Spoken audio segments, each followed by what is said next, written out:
کچھ لوگ کہتے ہیں کہ اناف کے مسلک میں رفع دین نہ کر کے رسول اللہ کی نافرمانی کرتے ہیں، اس مسئلے پہ رہنمائی فرمائیں۔ یعنی حضور پاک کی نافرمانی ہے رفع دین نہ کرنا؟ اگر حضور کا فرمان دکھا دو کہ حضور نے فرمایا اور رفع دین کرو، میں 1,00,000 روپیہ نقد انعام دوں گا تمہیں، فرمان تم دکھا دو۔ السلام علیکم ورحمۃ اللہ وبرکاتہ۔ Reply to Mufti Abdul Wahid Qureshi on Rafa'ul Yadain گوروں کی دم انجینئر محمد علی مرزا۔ گھوڑوں کی دم میں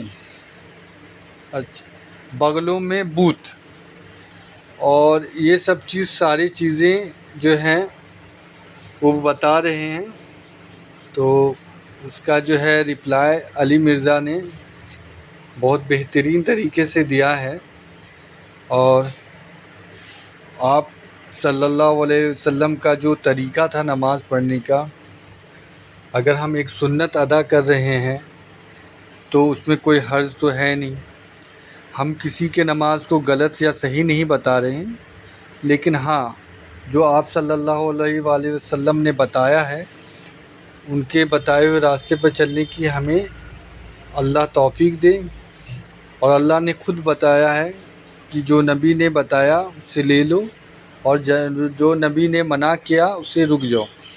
تو اللہ اور اللہ کے رسول کے بتائے ہوئے راستے پر چلنے کی توفیق عطا فرمائے، آمین ثم آمین۔ ارفعوا ایدیکم، حضور نے ہمیں حکم دے کر فرمایا رفع دین کرو۔ تو کبھی فرمان نہیں دکھا سکتا کرنے کا، میں فرمان دکھا سکتا ہوں چھوڑنے کا۔ صحیح مسلم جلد نمبر 1 صفحہ نمبر 181 کتاب الصلاۃ، حضرت جابر ابن سمرہ فرماتے ہیں خرج رسول اللہ صلی اللہ علیہ وسلم وکنا صلینا، حضور پاک تشریف لائے، ہم نماز پڑھ رہے تھے، حضور پاک نے فرمایا مالی اراکم رافعی ایدیکم کأنہا اذناب خیل شمس اسکنوا فی الصلاۃ، کہا یہ تم شریر گھوڑوں کی طرح دم ہلا رہے ہو، نماز میں رفع دین نہ کرنا، سکون سے نماز پڑھنا۔ یہ پیغمبر کی صحیح حدیث ہے، صحیح مسلم ہے، جلد اول ہے، صفحہ 181 ہے، کتاب الصلاۃ ہے۔ کہتے ہیں اس حدیث پاک کی اگلی حدیث ہے کہ وہ سلام مراد ہے، تو میں نے کہا اگلی حدیث کا مسئلہ اور ہے، یہ حدیث میں سلام کا لفظ نہیں ہے۔ ہم کہہ رہے ہیں قرآن میں لکھا ہے ایاک نعبد و ایاک نستعین، یہ کہتے ہیں نہیں جی وہ سلطان باؤ نے تو کہا ہے سن فریاد پیرا دیا پیرا، یعنی ہم آیت پڑھ رہے ہیں اور یہ آگے شعر پڑھ رہے ہوتے ہیں، ہم حدیث پڑھ رہے ہوتے ہیں، یہ کہانیاں اور واقعات سنا رہے ہوتے ہیں۔ اے پھر کیوں کیا جاندہ جی، اور اے پھر کیوں کیا جاندہ، وہ ہوندے ہی کدھر نہیں ہے۔ ہم رفع الیدین کی حدیثیں بیان کر رہے ہوتے ہیں، یہ کہتے ہیں جی وہ اے پھر کیوں کیا جاندہ ہے کہ وہ بت رکھ کے آندے سن، وہ سرکار کو پتہ نہیں، سانوں بھی نہیں پتہ کیوں کیا جاندہ ہے، اور بیان کرنے والے بھی ان ناسکے نے۔ جب سے ہم نے کہا کہ کوئی جھوٹی حدیث ہی سنا دیں، ضعیف چھوڑ دیں، جھوٹی حدیث کسی کتاب میں لکھی ہو، یعنی انگوٹھے چومنے والی جھوٹی حدیثیں ہیں، لیکن کہیں لکھی ہوئی ہے موضوعات شریف میں، وہ گھڑی ہوئی حدیثوں کے اوپر جو کتاب لکھی ہے نا، ابن جوزی نے بھی لکھی، ملا علی قاری نے بھی لکھی، اور لوگوں نے بھی، کہ بڑی بڑی گھڑی ہوئی حدیثیں کون سی ہیں، لیکن یہ بغلوں میں بت رکھنے والی تو کوئی گھڑی ہوئی حدیث بھی نہیں ہے، اور پبلک کے اندر مشہور ہے۔ پھر ہمیں بتانا پڑتا ہے کہ بھائی رفع الیدین تو نماز کا حسن ہے، حضور نے حکم دیا ہے جی، حکم کتنے ہے؟ اور ایک وہ دیوبندیوں کا مولوی ہے، وہ اس کا نام رکھا ہے دلیل کا بے تاج بادشاہ، اس کے تاج کے ساتھ جو میں نے کر دیا ہوا ہے نا، وہ کہتا ہے جی میں اتنے لاکھ انعام دوں گا کوئی رفع الیدین کا حکم دکھا دے۔ سرکار ہم انعام نہیں لیتے، آپ سے آپ کی آخرت کا سوال کرتے ہیں کہ توبہ کریں اپنے اس جھوٹ کے اوپر۔ ہم دکھاتے ہیں رفع الیدین کا حکم بخاری مسلم سے، لیکن پہلے آپ بات کو سمجھیں، یہ ایک مقدمہ ہے۔ صحیح بخاری اور مسلم کی متفقن علیہ حدیث ہے، نبی علیہ السلام نے فرمایا اللہ نے مجھے جوامع کلمات کے ساتھ بھیجا ہے، میں بات مختصر کرتا ہوں اور مفہوم گہرا۔ بخاری مسلم دونوں میں حدیث ہے انما الاعمال بالنیات، اعمال کا دار و مدار تو صرف نیتوں کے اوپر ہے۔ اب یہ ایک جملہ ہے، اس کے اوپر پوری کتاب لکھی جا سکتی ہے، یہ ہے جوامع کلمات، اس کو آپ ذہن میں رکھیں۔ اب آ جائیں بخاری مسلم دونوں میں حدیث ہے، مالک بن حویرث کہتے ہیں رضی اللہ تعالیٰ عنہ علیہ السلام، ہم چند نوجوان تھے 20 دن کے لیے حضور کے پاس گئے مہمان بن کے. حضور کی وفات سے 1-1.5 سال پہلے غزوہ تبوک کے موقع پر مسجد نبوی میں ٹھہرے 20 دن تک. آپ کے صبح و شام آبزرو کیے. جب حضور نے دیکھا نا کہ اب ہمیں گھر کی یاد ستا رہی ہے, تو اچھے ٹیچر کی یہی نشانی ہے کہ اس سے پہلے کہ کوئی اکتا جائے خود ہی اسے بھیج دیا جائے. آج تو آپ کہتے ہیں نا حضور میں آپ کے زمانے میں ہوتا تو ہر وقت آپ کو وضو کرواتا رہتا. ایسا نہیں ہوتا, دنیا میں ایسے نہیں معاملات چلتے. تو وہ کہتے ہیں ہمیں اپنے ماں باپ یاد آنا شروع ہو گئے. تو حضور نے جب یہ دیکھا نا کہ اب یہ ان کا انٹرسٹ لوز ہو رہا ہے, تو آپ نے کہا کہ سب کو اکٹھا کر کے کہا کہ اب اپنے گاؤں ایریا میں واپس چلے جاؤ. جب جانا تو جب نماز کا ٹائم ہو تو تم نے مجھے 5 وقت نماز پڑھتے ہوئے دیکھا ہے, ان اوقات میں تم نے نماز پڑھنی ہے. ایک بندہ اذان دے گا جو زیادہ قرآن جانتا ہے اور عمر میں بھی بڑا ہو, وہ تمہاری امامت کروائے. اور صلو کما رأیتمونی اصلی, اور نماز تم نے ویسے پڑھنی ہے جس طرح مجھے تم نے نماز پڑھتے ہوئے دیکھا ہے. کلیئر ہو گیا؟ یہ جملہ آپ کسی انٹرنیشنل عدالت میں بھی لے جائیں تو وہ آپ کے علماء کی جہالت کے اوپر ہنسیں گے کہ اس کے بعد رسول اللہ کو یہ کہنے کی ضرورت ہے کہ جب نماز شروع کرنا تو ہاتھ کانوں تک اٹھانا, جب رکوع میں جانا تو ہاتھ کانوں تک اٹھانا, جب رکوع سے سر اٹھانا تو ہاتھ کانوں تک اٹھانا, سبحان ربی العظیم رکوع میں پڑھنا, سبحان ربی الاعلی سجدے میں پڑھنا, فجر کے 2 فرض پڑھنا, زور کے, یہ سارا کچھ آپ کو کہنے کی ضرورت ہے جو لوگ 20 دن سے حضور کو دیکھ رہے ہیں. اس کے بعد صرف ایک ہماری ذمہ داری ہے کہ جس شخص کو حضور نے یہ کہا نا تم نے نماز ویسے اسٹیبلش کرنی ہے جس طرح مجھے تم نے دیکھا ہے, ہم اس شخص سے یہ بتا دیں کہ حضور کو نماز پڑھتے ہوئے اس نے کیسے دیکھا ہے. پھر کام ختم ہو گیا نا. رفع الیدین کا حکم آ جائے گا نا بیچ میں, جب آپ نے کہا تم نے نماز اس طرح پڑھنی ہے جس طرح مجھے پڑھتے ہوئے دیکھا, جوامع کلمات ہو گئے. تو سرکار مالک بن حویرث سے پوچھ لیں, بخاری مسلم دونوں میں موجود ہے کہ مالک بن حویرث رضی اللہ تعالیٰ عنہ کہتے ہیں کہ جب نبی علیہ السلام نماز شروع کرتے تو دونوں ہاتھ کانوں تک اٹھاتے. بخاری میں صرف ہے کہ اٹھاتے, مسلم میں ہے کانوں تک, اور بخاری میں عبداللہ بن عمر کی جو حدیث ہے اس میں ہے کندھوں تک. ہتھیلیاں کندھوں کی سیدھ میں, انگلیاں کانوں کی سیدھ میں, یا یوں بھی اٹھا سکتے ہیں, کانوں تک اٹھاتے. اور رکوع میں جاتے وقت کانوں تک اٹھاتے, اور رکوع سے سر اٹھاتے تو کانوں تک اٹھاتے. مالک بن حویرث خود نماز کا طریقہ سکھا رہے ہیں, بلکہ بخاری میں الفاظ ہیں, وہ کہتے ہیں نماز کا میرا ارادہ نہیں تھا, میں تمہیں نماز سکھانے کے لیے بتا رہا ہوں کہ میں نے نبی علیہ السلام کو اس طرح نماز پڑھتے ہوئے دیکھا ہے رفع الیدین کے ساتھ. اور ایون بخاری میں جلسہ استراحت آیا ہے کہ مالک بن حویرث پہلی اور تیسری رکعت میں اس وقت تک نہیں کھڑے ہوتے تھے دوسری اور چوتھی رکعت کے لیے جب تک بیٹھ نہ جائیں دوسرا سجدہ کر کے بھی. ویسے تو الگ سے بھی بخاری میں حکم ہے, نبی علیہ السلام نے ایک تیزی سے صحابی کو نماز پڑھتے ہوئے دیکھا تو فرمایا دوبارہ پڑھو, تم نے نماز نہیں پڑھی. 3 دفعہ ہوا تو چوتھی دفعہ آپ نے جب اس کو نماز کا طریقہ سکھایا تو اس میں آپ نے فرمایا پوری تفصیل کے ساتھ ہے, جب آپ سجدے پہ پہنچے فرمایا پہلا سجدہ کرو پھر سکون سے بیٹھ جاؤ, پھر دوسرا سجدہ کرو پھر سکون سے بیٹھو, اور پھر اگلی رکعت کے لیے کھڑے ہو. اس میں جلسہ استراحت کا ذکر موجود ہے. مالک بن حویرث کہتے ہیں میرا ارادہ نہیں تھا, میں صرف نماز سکھانے کے لیے تمہیں بتا رہا ہوں. اور مالک بن حویرث وہ ہیں جو حضور کی وفات سے 1-1.5 سال پہلے مسلمان ہوئے ہیں, اور آپ کو دیوبندی بریلوی حنفی کہانی کرا رہے ہیں جی مکے میں رفع الیدین ہوتا تھا, مدینے میں منع ہو گیا.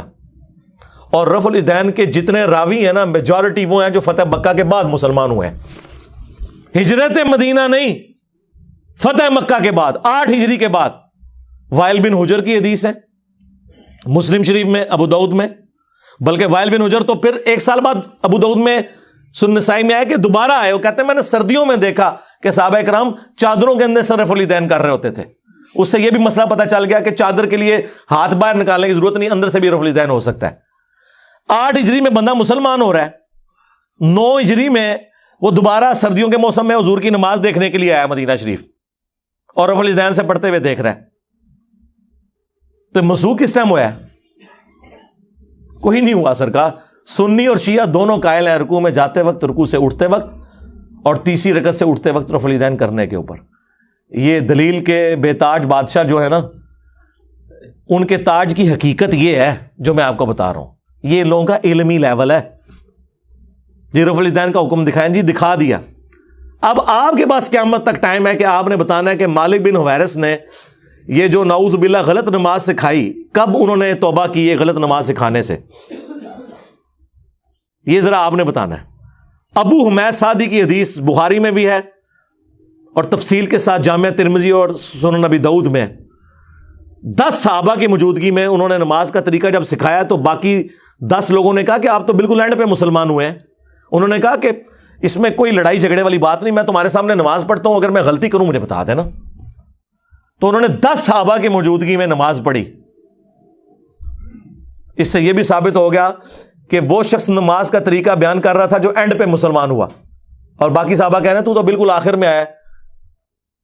اور پھر جب وہ نماز کا طریقہ بتا چکے تو 10 نے بیک زبان کہا کہ آپ نے بالکل صحیح نماز پڑھی، رسول اللہ اسی طرح نماز پڑھا کرتے تھے۔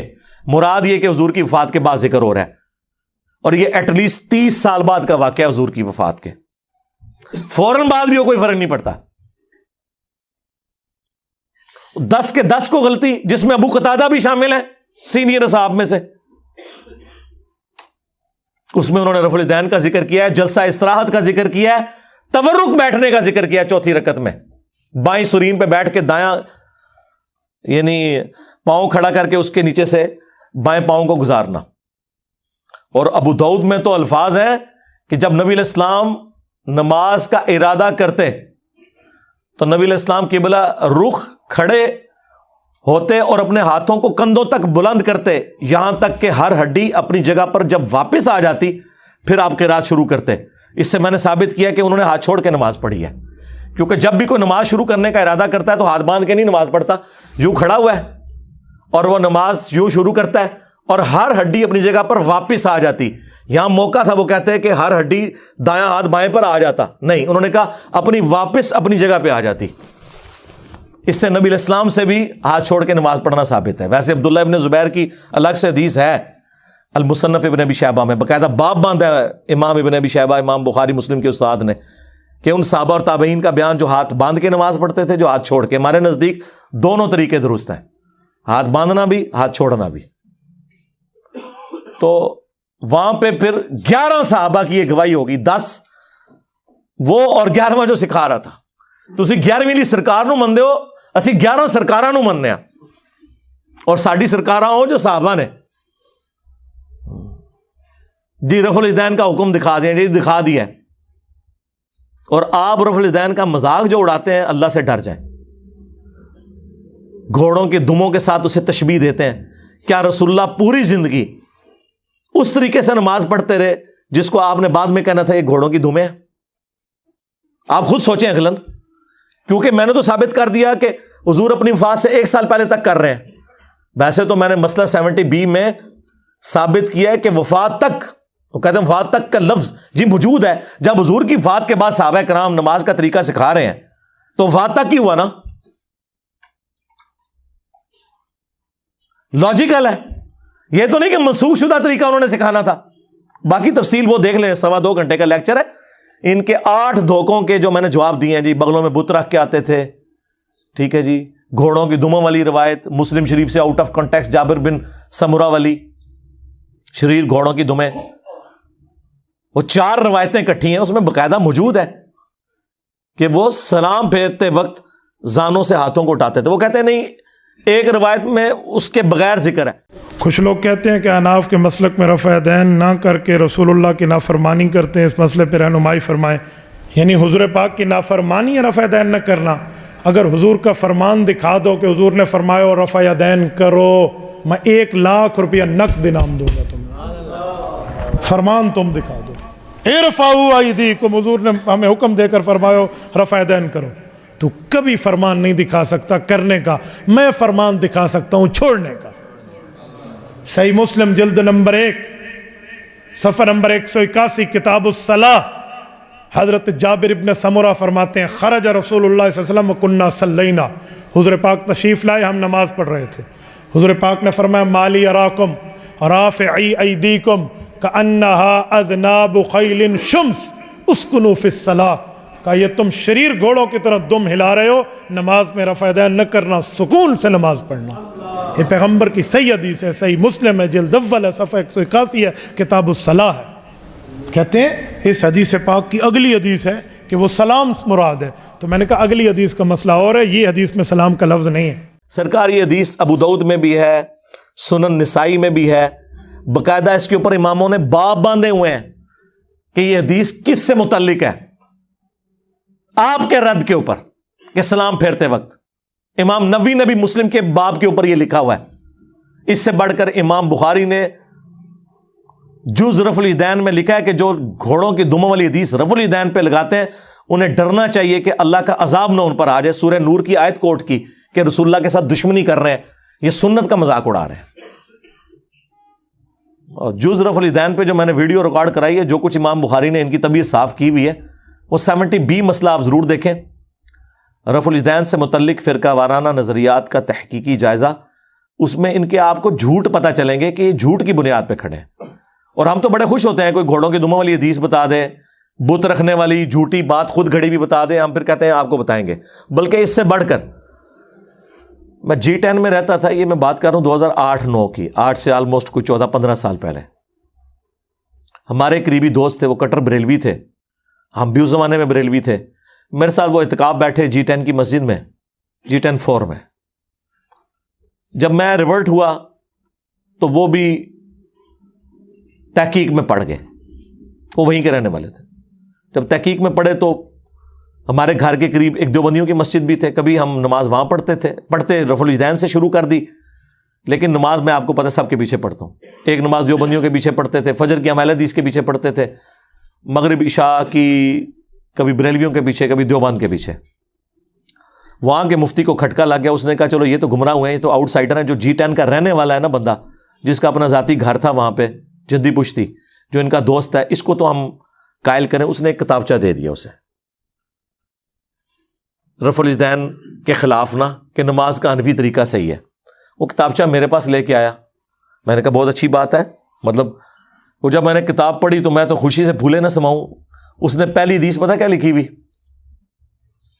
کانوں تک ہاتھ اٹھانے کا ثبوت. تو کانوں تک تو ہم بھی اٹھاتے ہیں الحمدللہ, لیکن حدیث لکھی مالک بن حویرث والی مسلم شریف سے.